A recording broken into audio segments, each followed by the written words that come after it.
episode 635 for July 14th, 2020. While Dragons Claim the Sky, Part 1 by Jen Brown. Rated PG.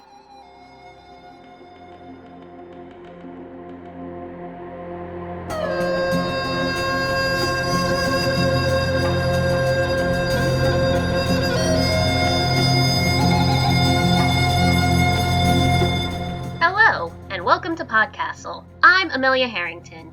I'm an associate editor at PodCastle, as well as an acquiring editor at Faya.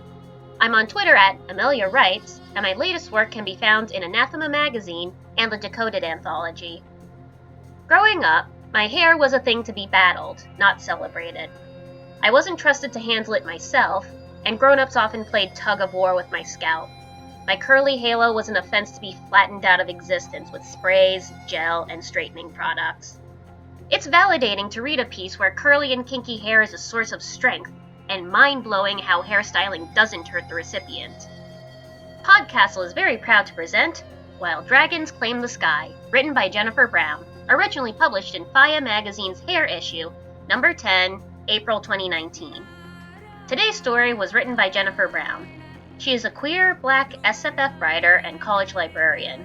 When not working on stories or helping undergrads, she's either playing visual novels and/or tactical RPGs, watering an impressive collection of houseplants, or desperately tackling her to-be-read pile.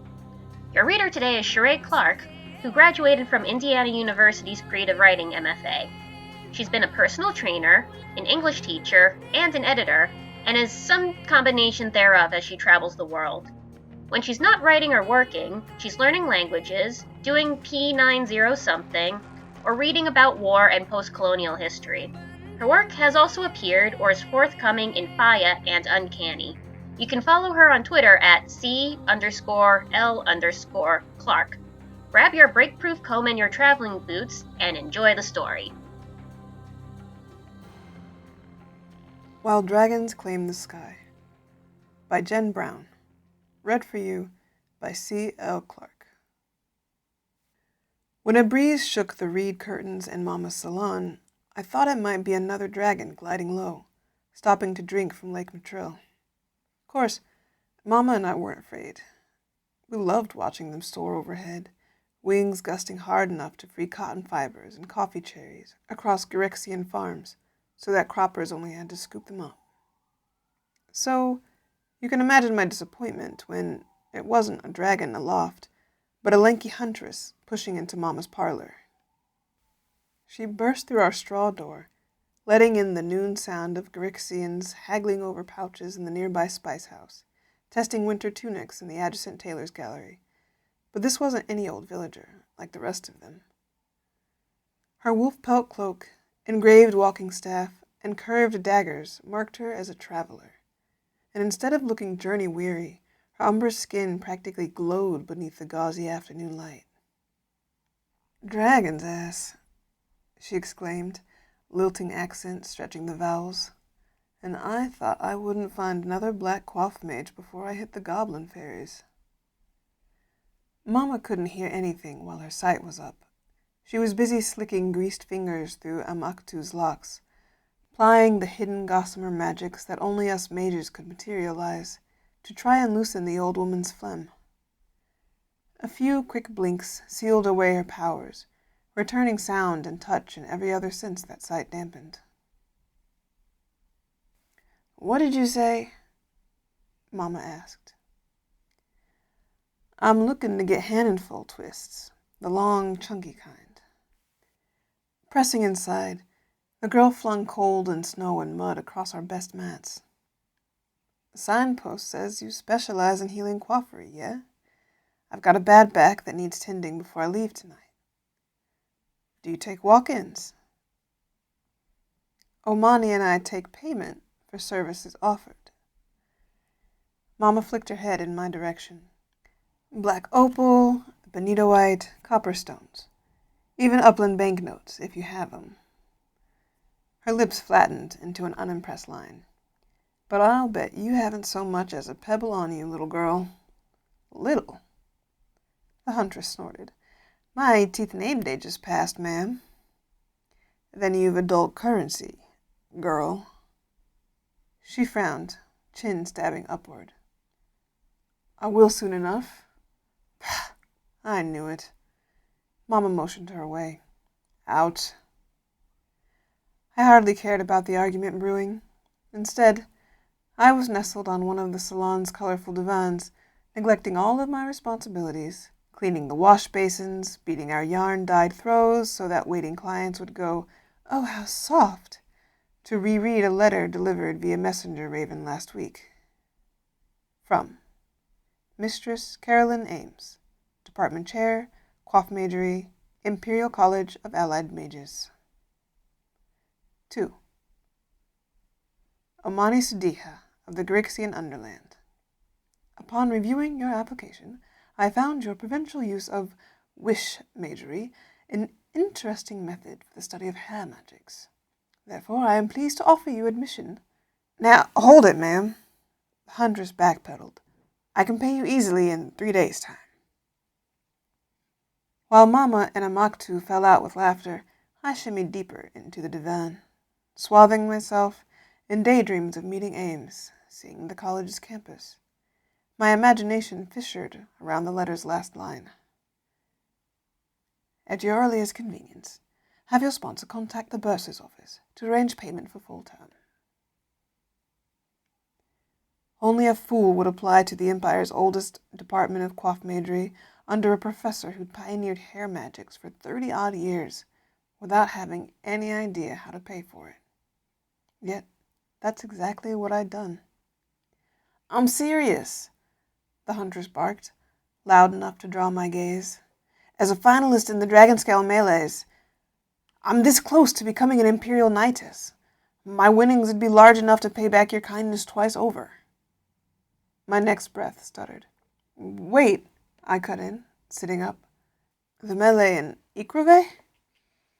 Visiting merchers often spun tales of a biennial 3-day brawl in the floating uplands, one that covered the Imperial College's outdoor amphitheater in white tints, while competitors sparred in gleaming armaments, competitors who often traveled with groups of tailors and smithies and page boys. Could this melee be one and the same? Yeah, the girl replied. I've got the summons to prove it.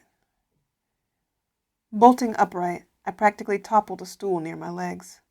I'll do your hair, I blurted, choking Mama and Amakku's side chatter off. If you'll take me on retainer as your personal coif mate during the melee. Everything went eerily quiet as Mama's bone comb cracked to the floor. I abandoned the divan, rounding styling shelves and low tables to plead my case before the would-be knightess. After all, I'd wished for this. I'd cast my wand into the hidden magics netting our world, hoping a tuition-sized miracle might appear. And bumping into a huntress on our way to the Empire's largest tourney, who, if victorious, would receive an audience with the Empress and her favor all at once? That's how mages won Imperial College scholarships. Omani, what foolishness are you on about? Mama demanded. You would make for Ikrove now, while your Nanu lies sick upstairs. Her gold lip stud trembled.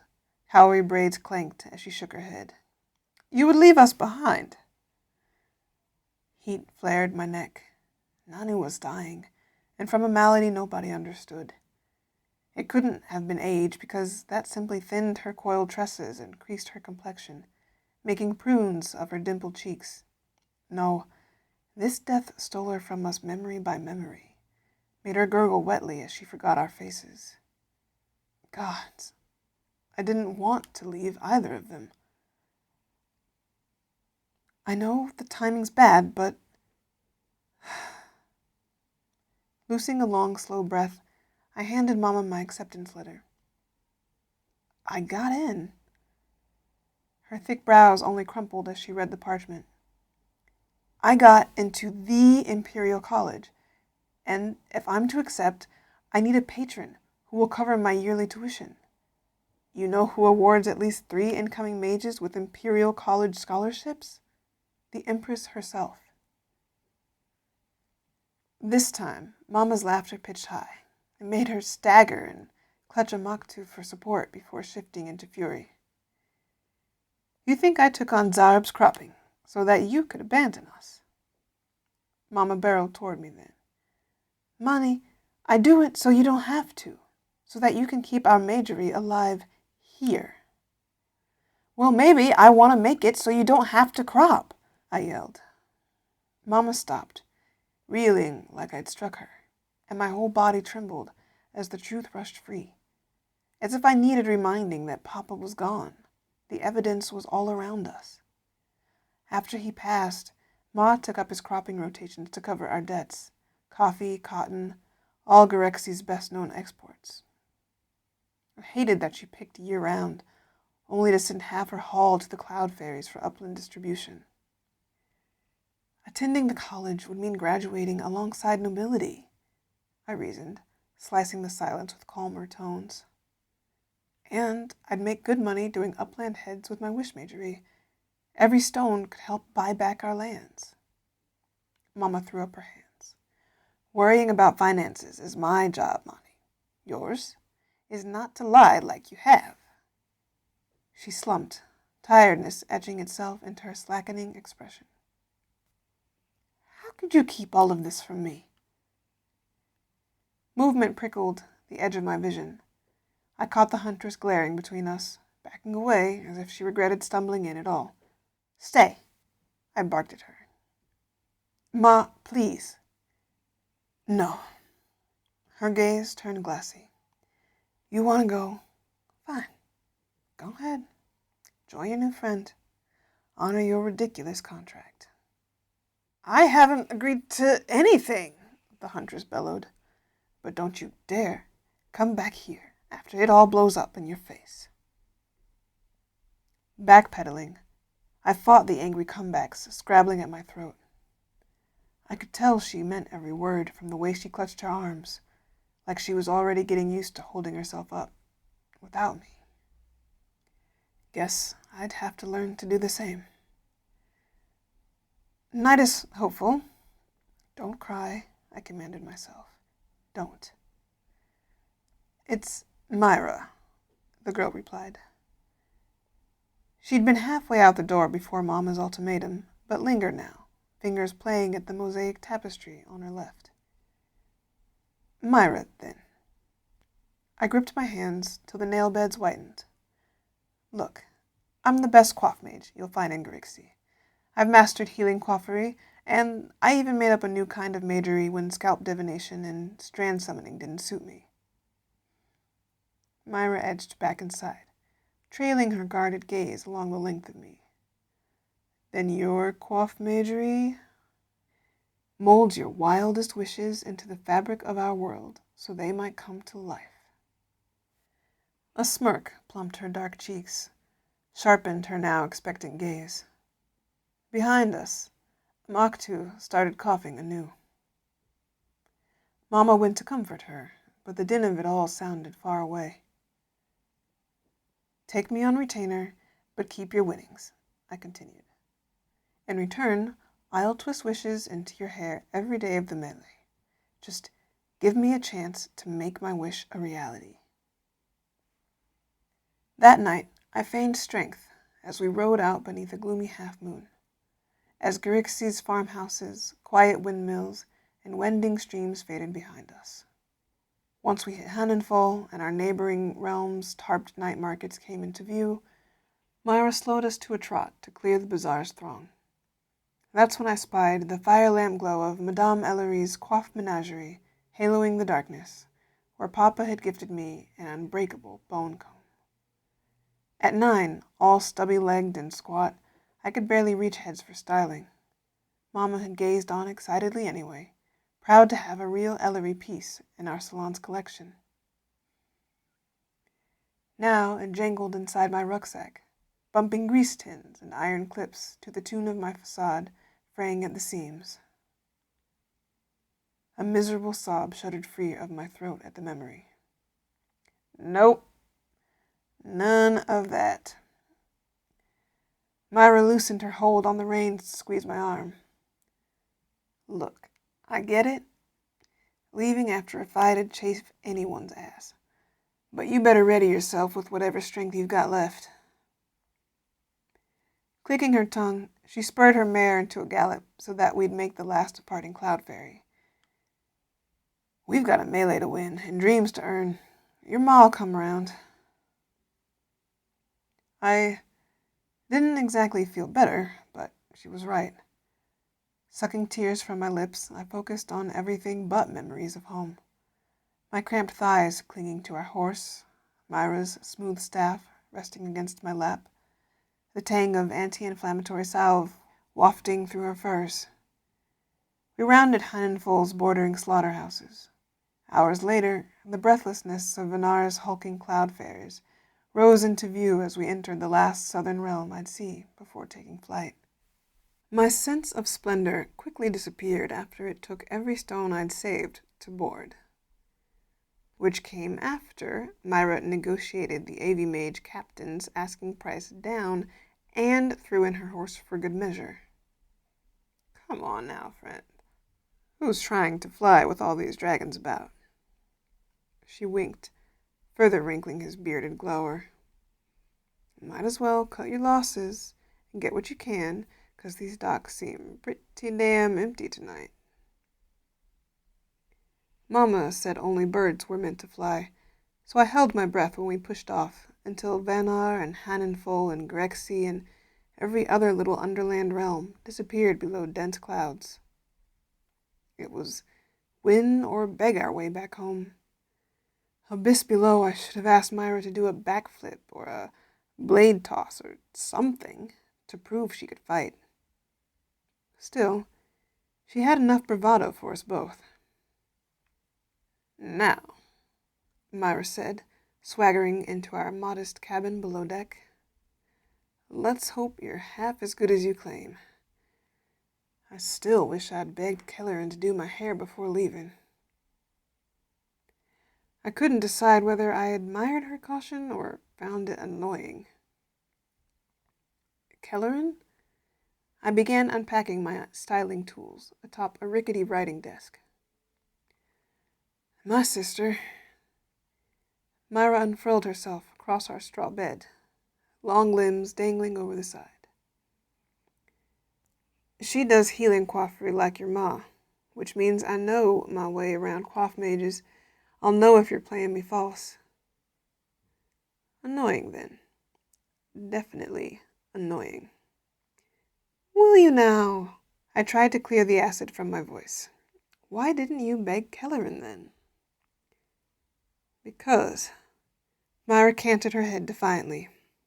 She took up fighting Kelhane's wolf wraiths in my stead. Oh. Iron hair clips fell through my fingers, pelting the writing desk awkwardly. I don't remember how old I was during Garexy's last wraith massacre. I just know I'd never been more frightened than when Mama clutched me close, her breath lancing hotly against my ear while villagers called outside for aid. Don't let them in, no matter what skin they're wearing, she begged before going into the darkness with Papa. They left me trembling in Nana's room with a torch bigger than my torso so that I could burn wraiths out in case everyone else failed. Now Myra's sister would exchange bone combs for obsidian blades and magicked arrows to keep them at bay. I'm sorry, I whispered. Why? Myra challenged, rearing up onto her elbows. Dad taught Rin to wield the knife too, same as any kill huntress. Something jagged caught Myra's tone, deflating her bravado to a paltry simmer. And she's in good company. She'll travel with the last hunters Meridian trained. Before she... Myra hesitated, eyes widening. Nothing. Before nothing. Oh, gods. Wait, don't tell me Kel's realm dragon left too? Would this kick off a second wave of the so-called dragon exodus? The first had come like a torrent, with droves of them taking flight after failed negotiations at the Empress's Imperial Summit. Upland pamphleteers reported that the dragons were heading east, claiming faraway crag wilds to build army hordes, that they'd come back and burn every city if we didn't stop them. Of course, that was the stupidest thing I'd ever heard. Upland realms knew nothing of dragons, or their 1,000-year-long relationships with underland village families. Ugh, Myra mumbled into the bedsheets. Me and the other hunters promised we'd keep it secret for long as we could. She flipped over onto her back, eyes far away.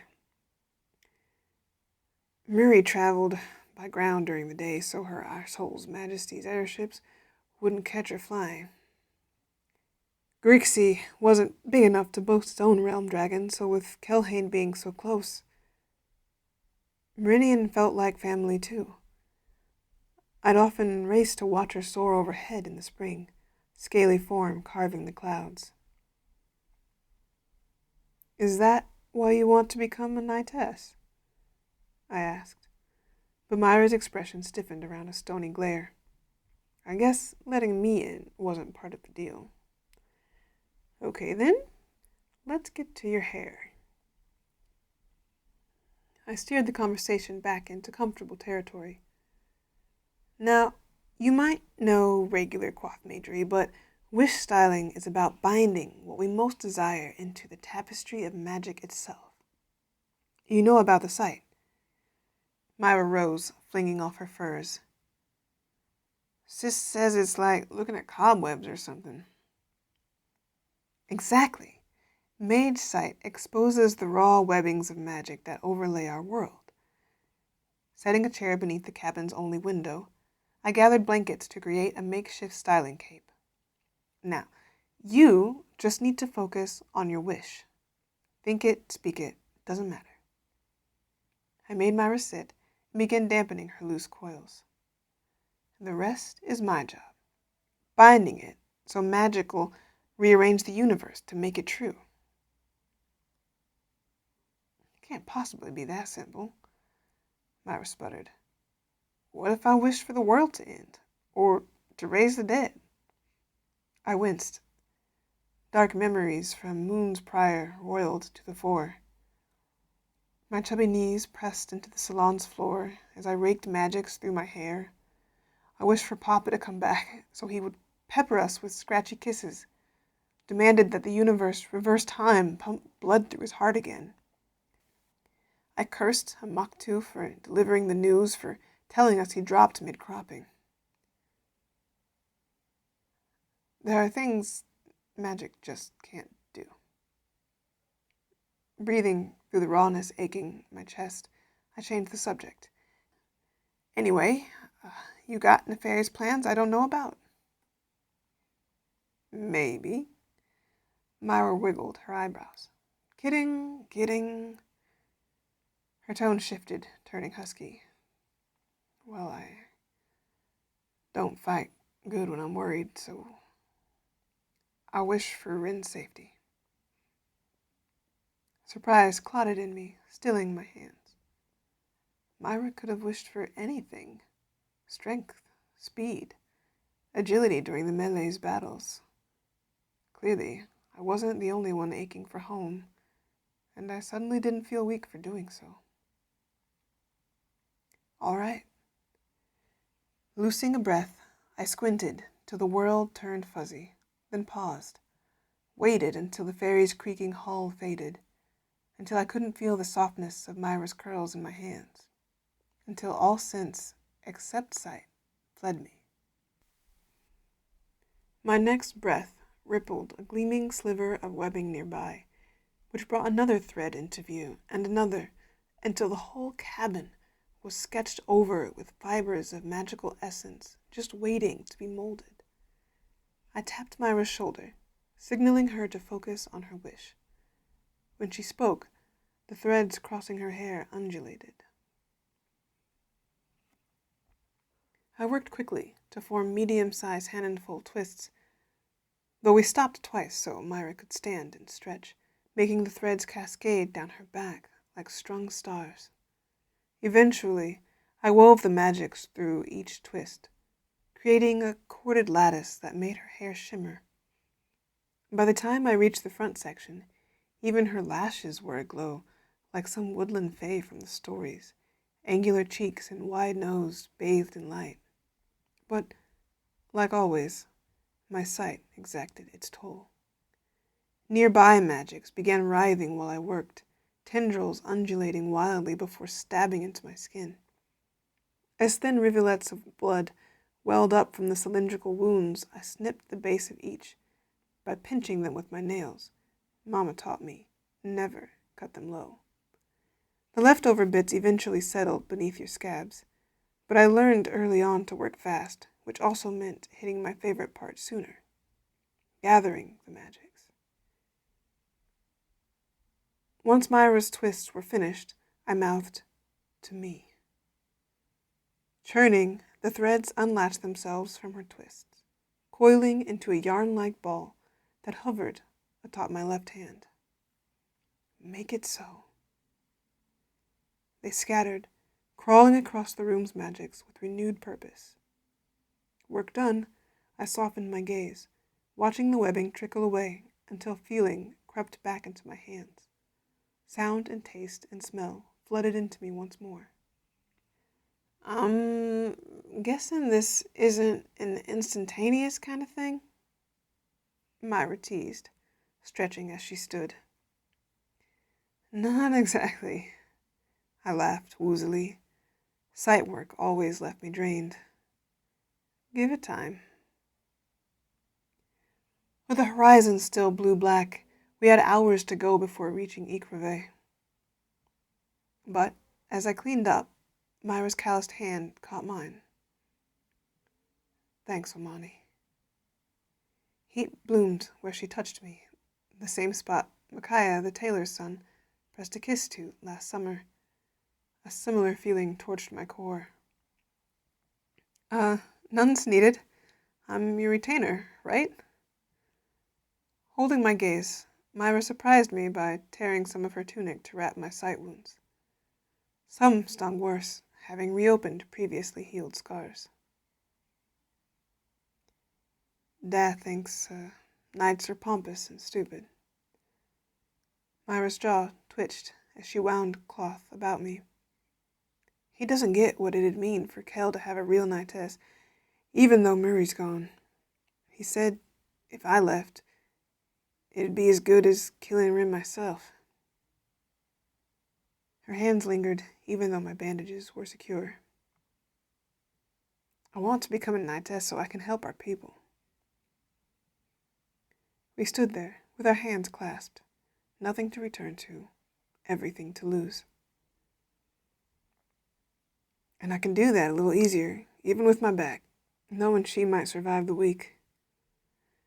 Myra grinned, a real smile this time, unguarded and brilliant. "Thank you for that. And for, tagging along. I haven't, traveled like this with anyone since Murray left." I returned her grin, but mine was a flimsy, strained thing. Why didn't I feel brilliant and brave and unguarded, too? I wondered about this long after Myra climbed into bed, tired eyes watching the inky horizon out our keyhole window. Thoughts of Mama came to me then, of our roasted yams and belly-splitting jokes, of the way her summer sundresses caught the light, or how she stretched onto her tippy toes to plait braids into my crown, even when her back ached from picking. Of how I hadn't looked back when she watched us ride away beneath the murk. Of how she was probably watching Nanu right now, in case she woke confused or tried to wander off. Shame boiled hot in me, since we used to take turns protecting her. Who'd change places with Mama now?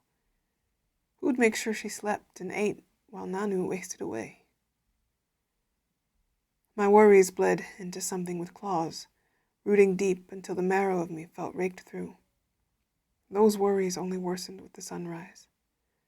Soon, daylight flooded the horizon, revealing land masses. Dozens of them. Ahead, upland realms jutted against the skyline. They loomed like gilt behemoths, casts in grandiose shades of bronze and azure, tops aglow with sprawling cities. Spiral towers needled into thin, pristine points, while bulbous temple domes reflected a patchwork of mosaic artistry. I traced granite roads, bisecting the land like arteries, to waterfalls spilling over the world's edge, where their stalactite bottoms knifed into the clouds below, blotting out the underlands beneath. The next morning, Myra woke in agony, back aflame as we skirted Ecrevet's crowded port with nothing but walking sticks for balance. Jitters knotted my insides as we avoided throngs of bird fishermen, grumbly merchers, and eager tourists, all of which only heightened the coiled tension of watching her struggle. At least let me help. I rounded her other side, but Myra shooed me off. Stop frettin', keep up. We gotta book it. Very dock later than I'd hoped. We trudged the city's cobblestoned streets, rounding obsidian spires where temper mages shifted winter's chill into manufactured humidity. It might have been nice, if we weren't sweating and stinking through our furs near gilt parliamentary temples, or needing to cool our damp cheeks against the Imperial History Museum's marble colonnades. To make matters worse, Myra's staff kept slipping on the stones, skidding her into stagecoaches cluttering the street. She refused my help yet again as we passed towering emporiums, where Garixian salt mix went for twice the banknotes they did back home, and veered from the spray of merchers beating skydew out of their fabric wares. We spent 50 minutes wandering, lost and sore-footed, along avenues where ruddy kids played around aqueducts plunging off the city's edge, before finally discovering the Imperial College's campus. Melee will be up there.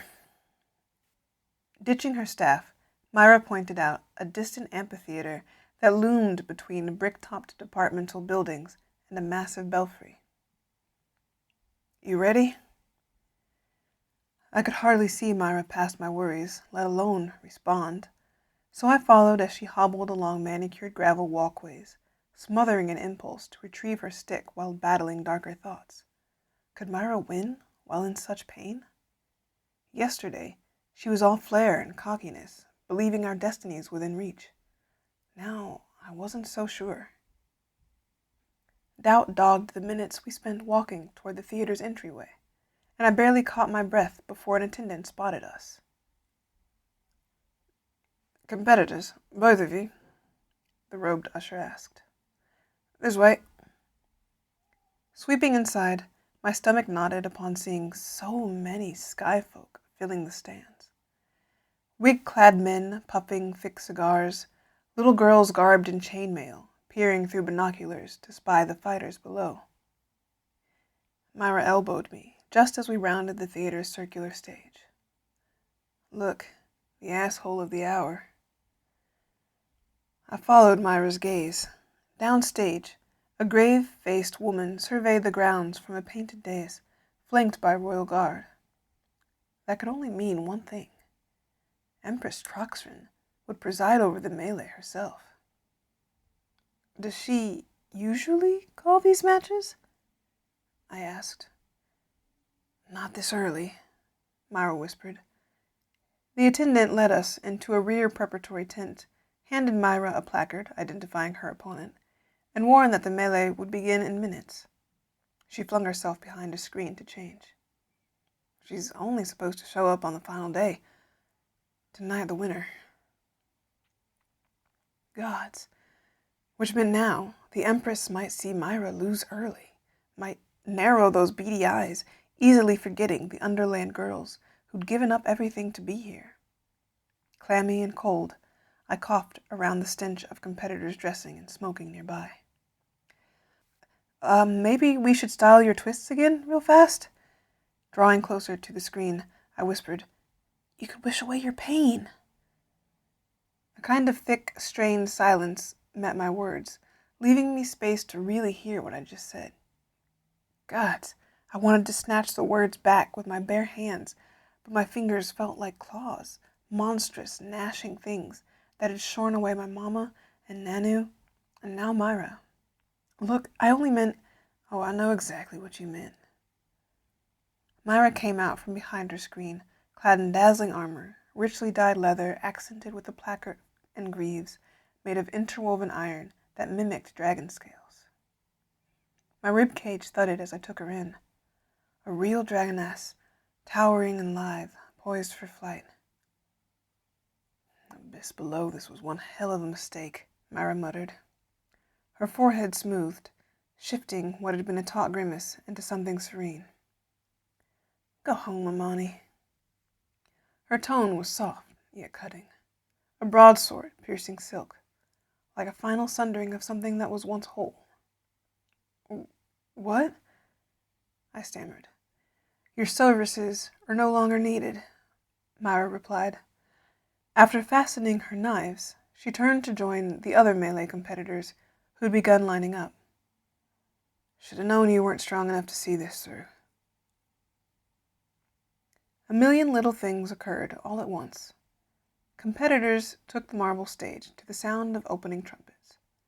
I called out to Myra, but ear-splitting crowd roar swallowed the words whole. Pitching backward, I knocked into platters of wine and cheese, while ushers and tailors and press pamphleteers and sky peoples frowned at the sight of tears carving my cheeks. I'd ruined everything. So I ran from the theater, plunging downhill as the melee's host, Duke something or other, announced Myra's opponent, Vera the Thrasher, a pale tree trunk of a woman from the underlands below Yquerve, who probably believed victory her birthright. The crowd's applause faded as I scraped past manicured quadrangles and ivy-coated libraries. By the time I stopped, rucksack clanking and chest heaving, I was all sweat and snot, ashamed of myself for doubting the one person who believed in me, afraid of slinking home to Mama and watching her crop until she collapsed like Papa. If she'd even take me back in. I was so absorbed, I didn't catch the alchemist who'd stopped before me. He had a kind, round face, and carefully balanced a chemical tray full of beakers and vials against his crisp student robes. Got your midterms back, eh? I know that feeling, he said, sounding upland proper. Lifting a knee, he rebalanced his samples. Don't worry, gets easier after your first term. It felt worse being mistaken for an actual student. I'm not... why don't you chat up your advisor? He leaned in close enough for me to count the freckles splashing his cheeks. They want you to think you can't argue a grade, but you always can. What's your department? Department. Like gears whirring into motion, that word planted the seeds of a plan into my addled mind. Quaff majory. Well, strike that, he laughed. Professor Ames is known for being a hard ass. Reeling, I remembered my offer letter, recalled the way Professor Carolyn Ames signed her name to it. Where can I find her? The boy frowned. Hasn't physical magic always been in Kent Hall, behind the clock tower? I left him there, looking utterly perplexed, but was firmly set on my plan. Find Professor Ames, impress her, regale her, do whatever I needed to win her interest. Then, plumb her for ideas about possible sponsors. Wealthy sky folks she might know. Gods, she had to know some, right? College faculty were practically nobles themselves.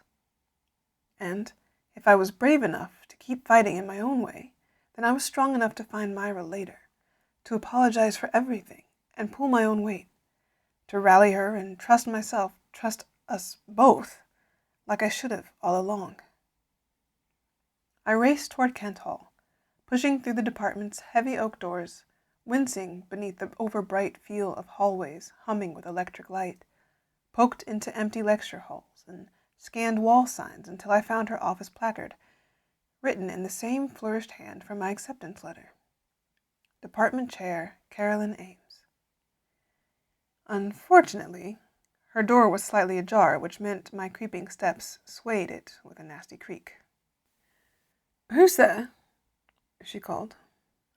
Her boots echoed as she whipped the door back, revealing crimson professorial robes and a stern face pockmarked with recent side scabs.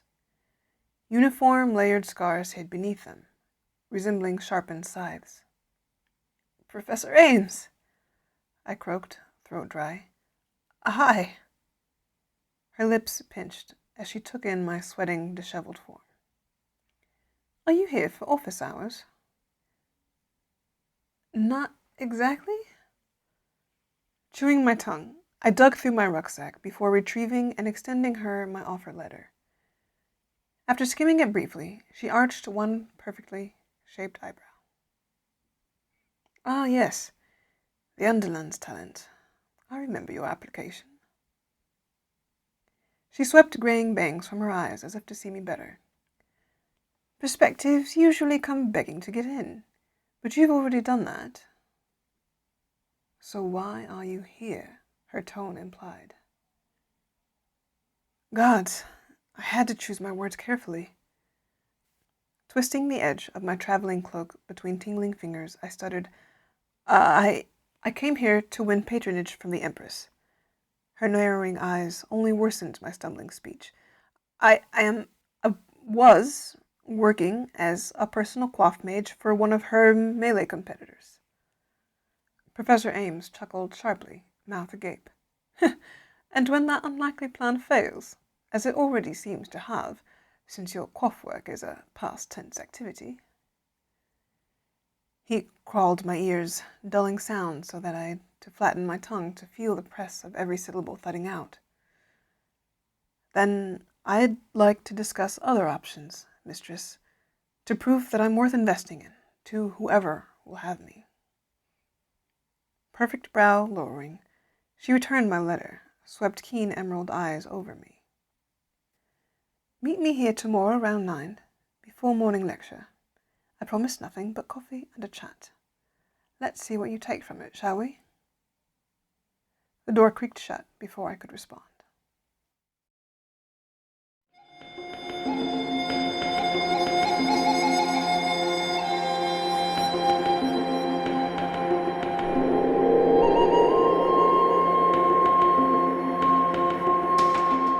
And welcome back.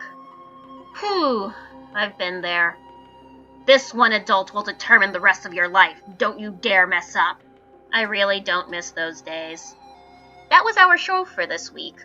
On behalf of everyone at PodCastle, thanks for letting us share another story with you. Be sure to share it with your friends, hit us up on social media, and if you'd like to show some extra love, head to patreon.com/EAPodcast for special events, bonus episodes, and PodCastle appearances in the wild. We'll be back next week with the second half. Until then, this is Amelia, reminding you, curly, kinky hair isn't yucky, but powerful.